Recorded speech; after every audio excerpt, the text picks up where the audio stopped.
Masak sangu goreng di jengkolan, terus diberangna metis, lanjut nyieun martabak enog di tahuan. Rutinitas nyimonik di coblong, itu isuk-isuknya sekitar jam genep si Pak Donatur teh cenah asa hayang sangu goreng di jengkolan cenah ieu teh. Cik urang teh aya ieu jengkol sabaraha siki deui ning urang jieun sangu goreng we nya. Meh mantap cenah mumpung aya sangu kamari deui ieu teh.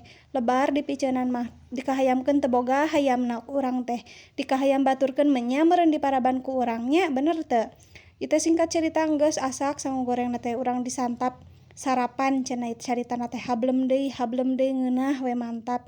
Geus dieusian mah eusi beuteung teh urang moe-moekeun bubututan anu geus 3 poe namru dina baskom ieu teh.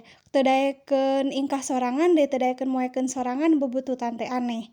Lain mah cek urang mah hayang init sorangannya moekeun sorangan kitu.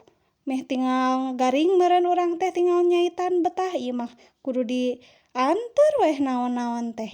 Lebar ieu teh aya cai tina pameresan nya urang ceborkeun we tah. Singkat cerita ieu teh geus dibeurang cek Pak Donatur teh asa hayang metis cenah ieu teh cik urang nyamel ieu mah nyamel sorangan we cenah bakal ngeunah geura hiap ka dieu tuh si ibi leutik oge kot ribut hayang metis cenah make uyah manehna mah metisna teh da teu kuateun kana lada atuh si ibi leutik mah make uyah we nih tuh kot cap jempol cenah da ngeunah meureun nya. Buatan eta ieu teh samalna teh buatan Pak Donatur. Mantap lah tah geus metis teh urang nyieun martabak tahu teh nya ieu teh dikieukeun we nyieunna mah tuh dibulak-balik jadi weh.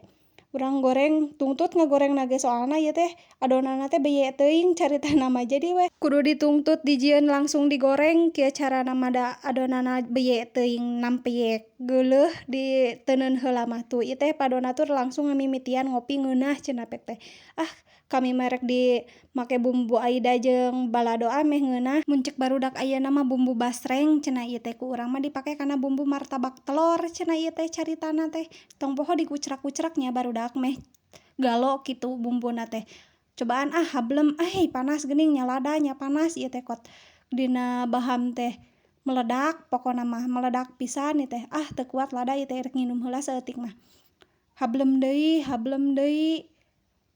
hayang nyobaan cenah Pak Donatur make bumbu kitu pek teh dicobaan teh cenah lada cenah ieu teh tapi ngeunah cenah lada oge nyaan ieu mah nikmat ngopi dua oge kot wareg pisan pokona mah mangka teu disanguan ieu teh.